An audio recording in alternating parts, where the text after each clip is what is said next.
สบายดีทุกคน มาล้มกันเรื่องเงิน5,000 ดอลลาร์ปัจจุบันนี้ไปฮอดใส่แล้วเนาะองค์การโดสต้องการเซฟงบประมาณที่ตัดจากงบประมาณส่วนเกินทั้งหมดให้ได้ถึง4ล้านดอลลาร์5ล้านดอลลาร์จึงจะสามารถส่งเงิน5,000 ดอลลาร์ให้แต่ละครอบครัวที่เสียภาษีได้เนาะ แต่ปัจจุบันนี้องค์การโดสก็เซฟเงินได้ประมาณ1ล้านดอลลาร์2ล้านดอลลาร์ซึ่งจะอยู่ประมาณ 1,200 ดอลลาร์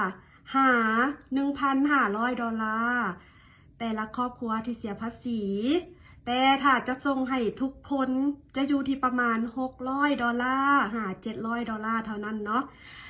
การรอคอยนี่ยังอีกยาวไกลเนาะแผนการคลีนอัพโฮมคลีนอัพทุกอย่างตัดงบประมาณส่วนเกินทุกอย่างภายในการทำงาน100 มือและอาจจะยาวนานถึงเดือน7ปี2026ที่กำหนดว่าจะสามารถจ่ายเงิน 5,000 ดอลลาร์ให้ทุกครอบครัวที่เสียภาษีได้เนาะแต่จะเป็นไปได้หรือบ่เบิ่งข่าวต่อไปเนาะทุกข่าวมีการเปลี่ยนแปลงตลอดเวลาเบิ่งข่าวเพื่อการเรียนรู้แต่ว่าการที่จะตัดงบประมาณทุกอย่างเพื่อมาเซฟให้มันได้4ล้านดอลลาร์5ล้านดอลลาร์มันเป็นเรื่องง่ายและมันมีผลให้หลายกว่าผลดีตอนนี้ก็ล้ามไปตัดหามหลายองค์กรเฮ็ดให้หลายคนตกงานมีผลกระทบต่อชีวิตลูกเต้าครอบครัวเขาถ้าเงิน 5,000 ดอลลาร์นี้เป็นเงินที่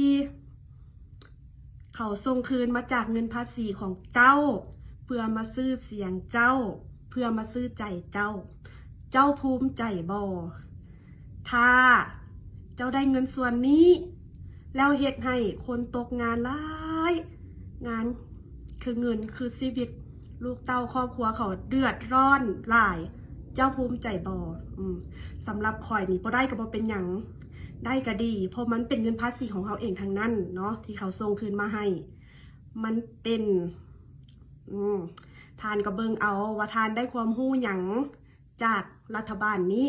มันมีผลดีหรือผลให้แนวใดเนาะใครอยากเบิ่งแบบเป็นภาษาอังกฤษก็จะคอมเมนต์ไว้ให้เนาะไปเบิ่งให้มันถูกต้องที่เขาเอาข้อมูลมาจากผู้ที่เฮ็ดเวียกนำองค์กรโดยเฉพาะเนาะ